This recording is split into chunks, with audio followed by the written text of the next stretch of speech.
Yep, that's him. So, all right. So, we've discussed before that at one point in my life, I was something of a Chad, right? It's come up. It's come up. And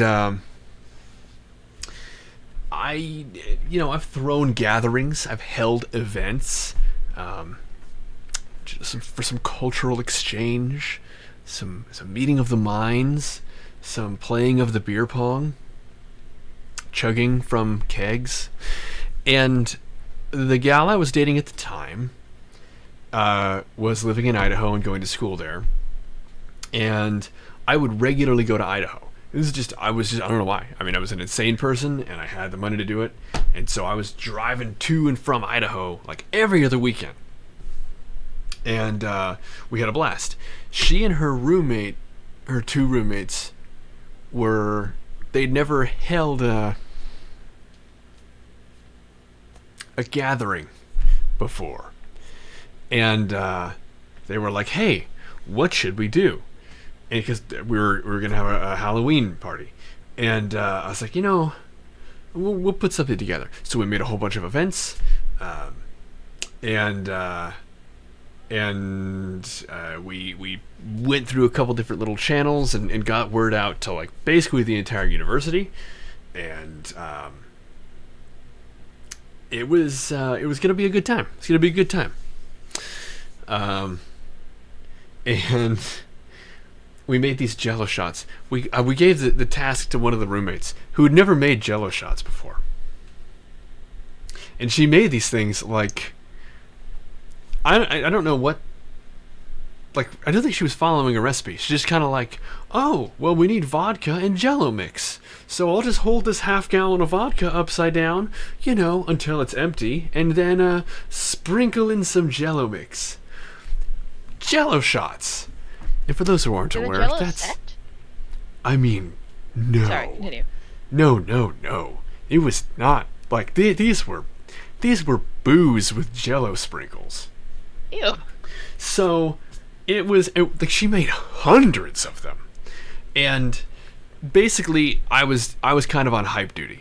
I've stressed before, I'm not an introvert. I'm not an outrovert. I'm just a vert. Like this is my life. And I'm not like a morning person. I'm like a night person. I'm just a person. Like I'm a vert person. And so I was on hype duty. And you came in the door, you took a Jello shot.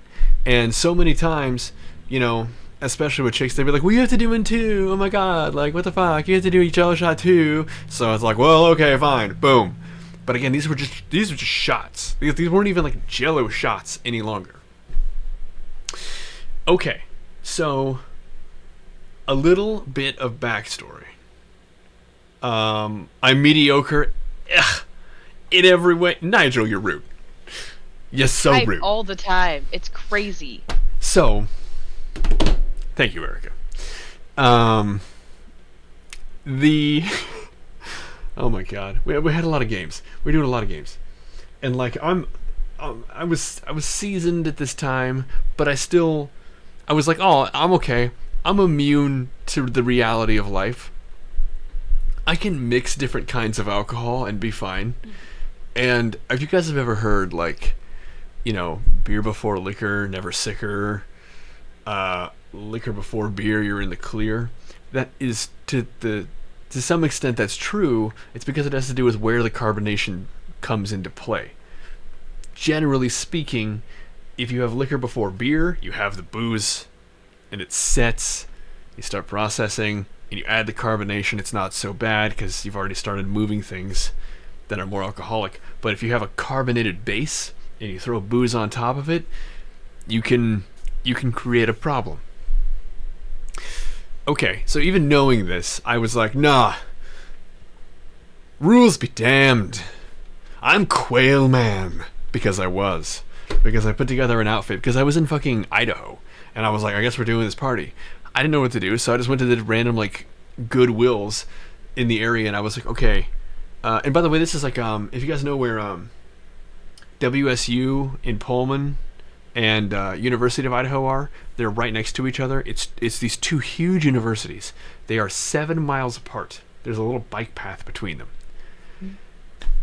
Oh my god. Anyway, the point is,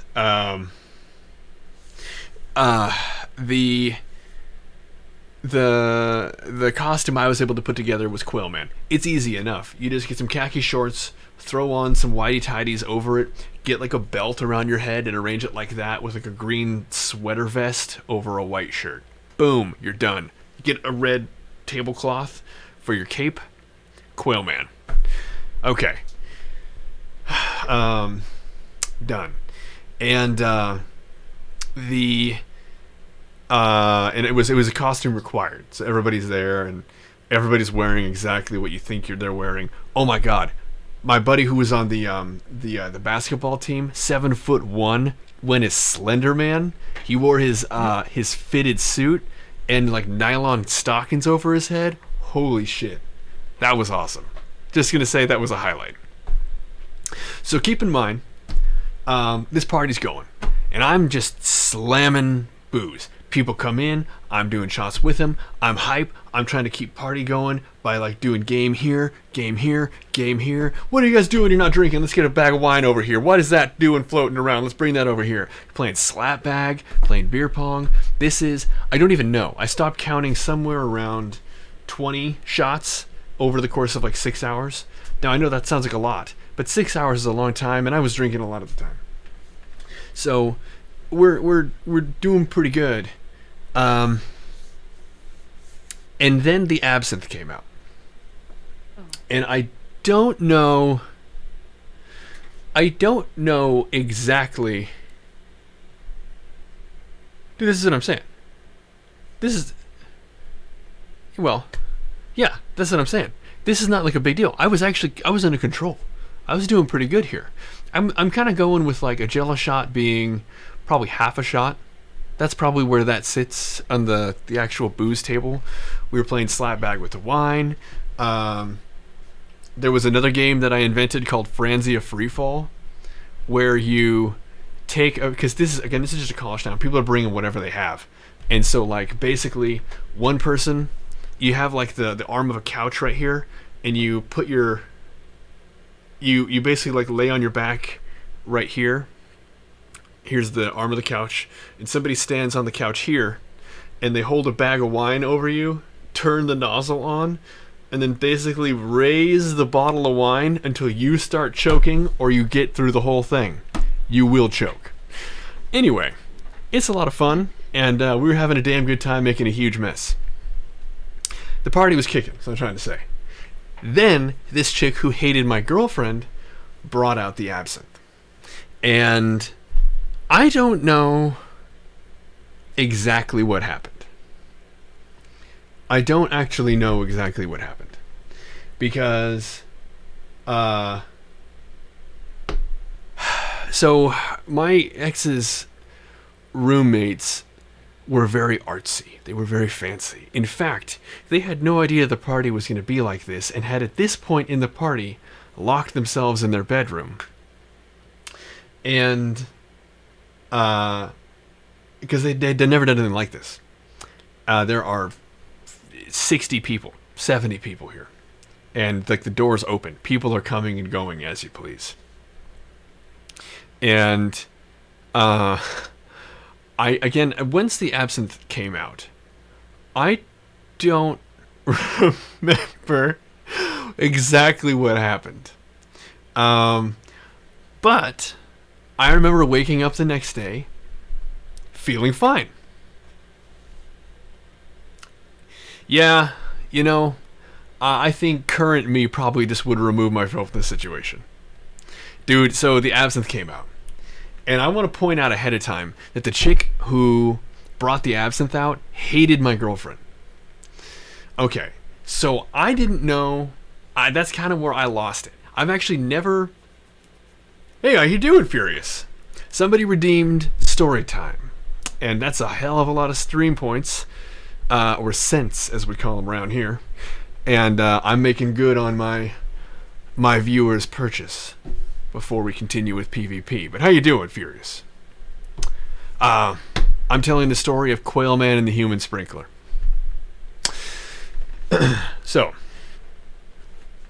the the next day, I wake up, and I'm in bed, and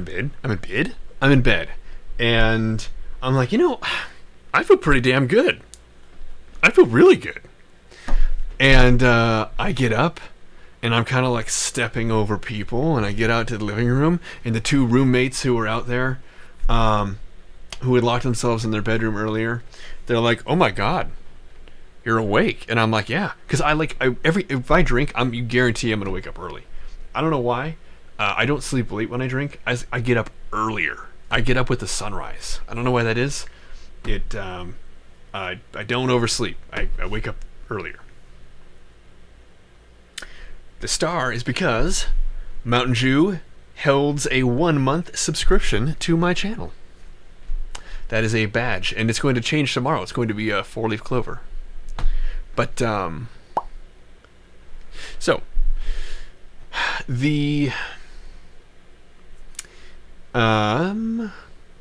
yes, so I get out there, and they're like, "Oh my God, you're awake?" And I'm like, yeah, I feel great. This is awesome. What's going on? And they're like, "You feel awesome?" And I'm like, "Yeah. Hey, have you seen my girlfriend?"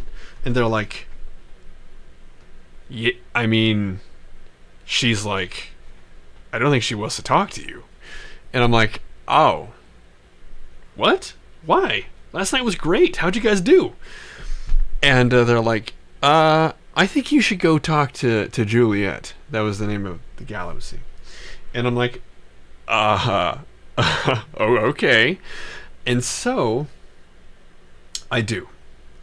And I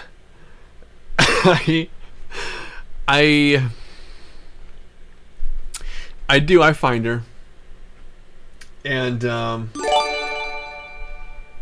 hey, Furious, welcome and thank you. And guess what? Now On that wonderful beast, you. you should have oh no, he's anonymous again. Jesus. Take credit. Well, thank get you. your bets. Thank you. You think you know where this is going? Well, you might. Okay. Here's the deal. So I'm kind of wandering through the apartment. And is the hype? Oh, there it is. Okay, good. I was like, it's not showing up. My God, I can't do that. I have to have the hype. So, I'm wandering around, and I get to this. I get to the shared bathroom, and I can see on the wall that there's actually the stencil of a guy's, I'm assuming it's a guy's body, and then we'll call it sparkles, outlining a guy's body, as if he was there and someone did some kind of like paint art where they like blew on him with paint and outlined his silhouette on the wall. Except it wasn't paint, it was sparkles. Rainbow juice. And I was like, oh boy, that sucks. And I'm like stepping over people who are groaning and like, reaching up to me like, wounded soldiers on a battlefield. And I'm like, ew, no, don't touch. And like I'm like wandering through the house. I'm like, Jules, where you at? Hello. And I eventually go into their room, and it's not good. They had this Persian rug that is like rolled up in the corner against the wall, and I'm like, well, shit, what happened there? I don't know. Whoa. And I eventually find her, and she's very angry. Well, first of all, I woke her up because normal people, when they drink that much, they sleep. And so I'm waking her up, and she doesn't even want to fucking talk to me. So I'm like, well, shit. She won't even tell me what happened. She won't even tell me why she's angry. And I go back out to the living room, and I'm like, guys, I don't know McSav, Mike, I don't know why is everybody so like dead? Like why is Jules so pissed? And they're like, you really don't know? And I'm like, no. And they're like, well, I think I'll let her tell you. But I'll tell you what.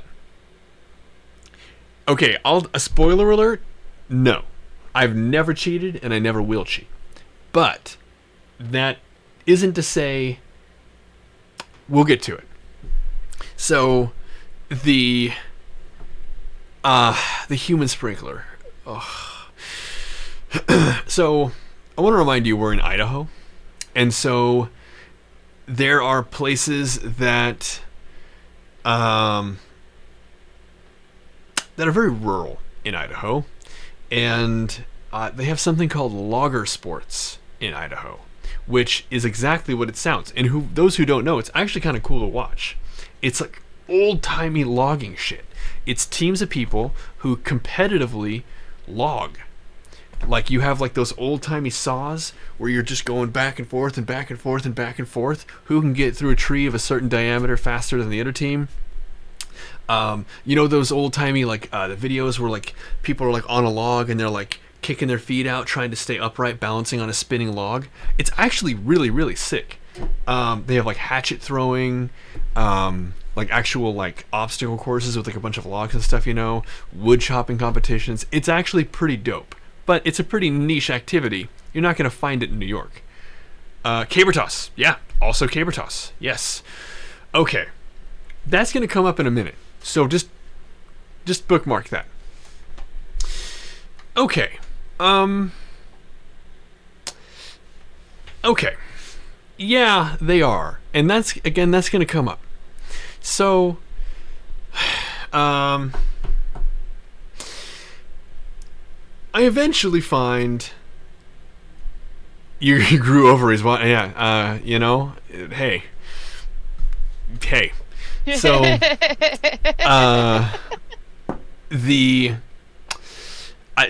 Sav was like, okay, I'll tell you what, Lou, I appreciate you, and this is out of nowhere because I'm like scrubbing up what I find out is my vomit out of the flower pots, and I was like, oh god, this needs to be cleaned up. She's like, you're goddamn right it does. Get to it. And like throws me a rag, and I'm like, oh, what the fuck? And she's like, yeah, well that's you in there. You can tell because it's the best vomit in the house. And I was like, oh, ew, oh. And she's like, yeah, you can actually tell where you threw up because, it's just vegetables. I mean, you eat clean. I gotta hand it to you. There's a lot of meat in a lot of this shit, and this is you knew what to eat beforehand. Gotta hand it to you. And she wasn't wrong. It was a lot easier to clean. Went down much easier than a lot of the greasier stuff. And while scrubbing, I would find out what happened. And I don't smoke. I don't chew. But it turns out the chick who brought the absinthe, who hated my girlfriend at the time, was basically pushing booze on me. And it is likely that she was trying to, make a connection just to anger the girl I was seeing. And so every time my girlfriend at the time was trying to find me, where was I? I was with this chick who just kind of like placed herself next to me. I'm just trying to be social, just trying to keep the hype going. I'm usually with 4 or 5 people, but that chick is there. She's one of them. So it's not a good look. Especially to the continually fuzzying perspective of the gal I was seeing. And I'm getting through basically the night okay with just a couple little like, what are you doing with her again? And I'm like, nothing. I'm doing nothing. That's what I'm doing. I'm out here smoking and like hitting up, cigarette or just bum cigarettes off people because people are out here smoking. I'm just trying to like keep it going. And they the absinthe came out, kept going to the absinthe, and this chick is like doing like the whole like reach the arm around, give each other shot things with like me apparently. And I don't know exactly when it happened because again, this is the only time I've ever blacked out. But the captain of the logger sports team was there, and he was about 450 pounds. He's about 6'11", and to say he was a mountain of a man is an understatement. And apparently, at some point in the evening, I tried to fight him because he wouldn't give me a dip. I was like, "Hey, can I get a chew off you?" And he's like, "No." And I was like, what the fuck?" And he's like, "I don't think you chew." And I'm like, "The fuck, bro? Of course I chew. Give me a dip." And yeah, apparently he felt generous enough to spare my life that night. And thank God. But it wasn't a good look because I was like apparently really up on his shit.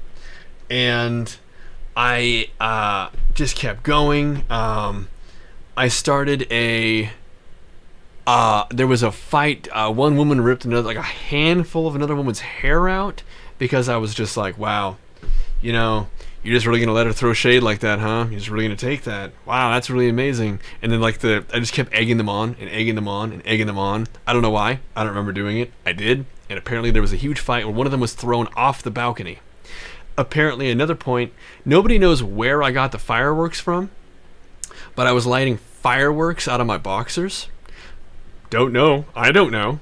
I don't even remember doing that, but somebody caught it on video. So that video is out there probably on the internet somewhere.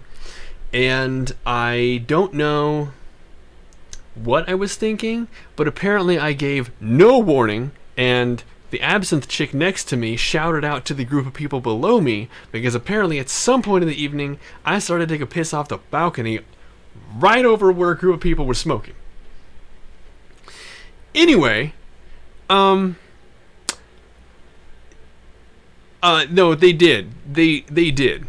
And apparently it was right as things were coming to a close, but I wasn't done yet, and so I was making it very difficult for the police to stay away. Yeah. And you're so glad you picked us in for the broken nose one? I don't know, man. The broken nose one is still a good one. The broken nose one is still pretty damn good. Yeah. And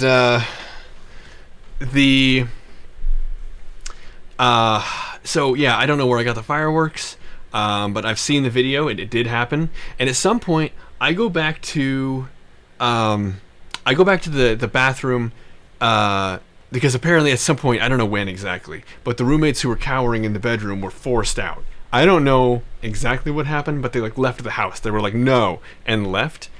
And people were just kind of mingling, and I was like, "Oh, first bathroom's taken. I guess I should probably go to the second bathroom. I think I might need to throw up." And I get in there, and there's a guy already having a real bad time. And I'm like, "Oh, shit. Hey, you all right, man? Can I get you some water?" Still trying to be the hype guy. And I kind of remember this part. Because I'm just I'm pat him on the back. I'm like, "Dude, you good? You good? Can I get you something? Are you all right?" I forgot that I needed to throw up.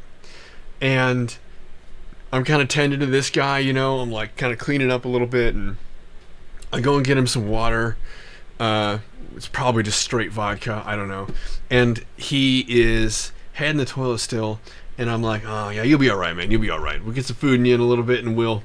And then it hits me, and I'm like, "Oh yeah, that's right. I came in here because I have to puke. Sink. Shit. Sink is totally clogged. Not an option. Well, that other bathroom might be open. I'm gonna get in there."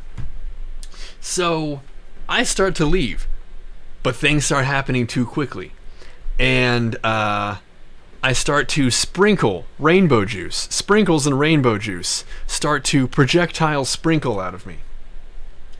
And the roommates who had left had just bought a new down comforter that I have now sprinkled projectilely all over. And I was like, "Oh no." And I actually collapsed with my hands on the bed, and I sprinkle directly onto it, and I lose my footing, and I fall onto my back on the floor. And to avoid sprinkling and asphyxiating, because I was an EMT at the time, I, of course, do the right thing, turn ahead to sprinkle to the side. And I absolutely coat the Persian rug. Absolutely coat.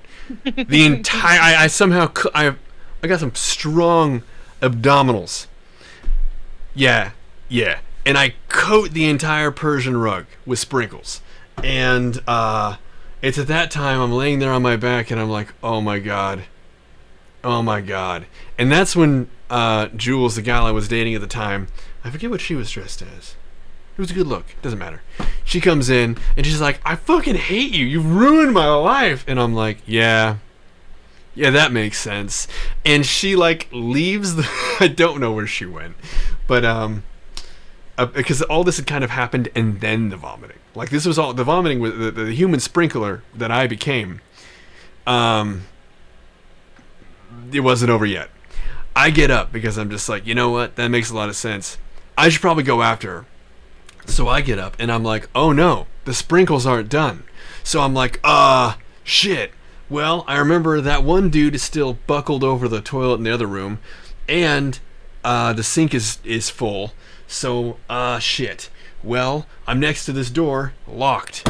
Well, to be fair, we don't know if who's in there is passed out or okay. I'd better kick the door in. So I do.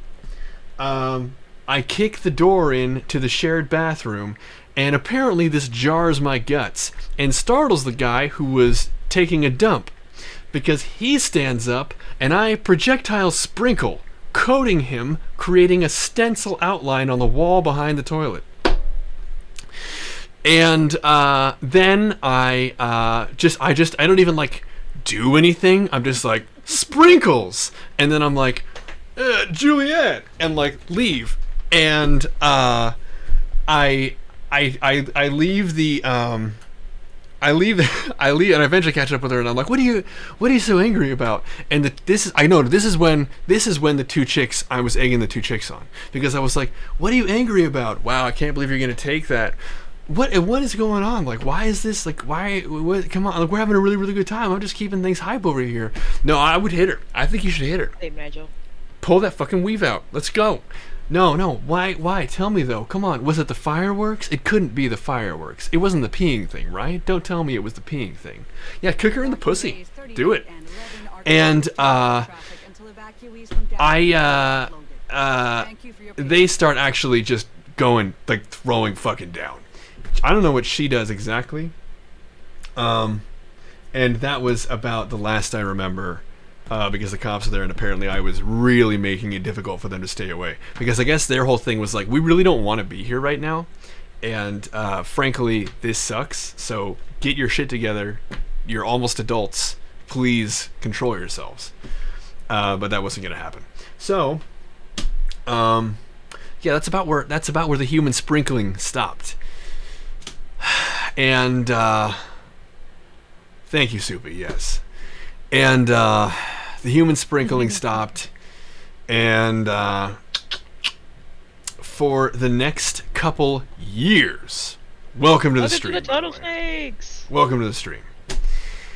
For the next couple years, if I walked around Pullman, or the city is called Moscow, right there on the border in Idaho, if I walked around there for years, people would drive by in whatever vehicle they had and shout, "Quailman!" at me out the window.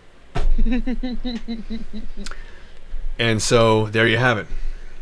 For years, people would refer to me as Quailman, and it was with reverence. It was with reverence. It was like, yeah, Quailman, woo!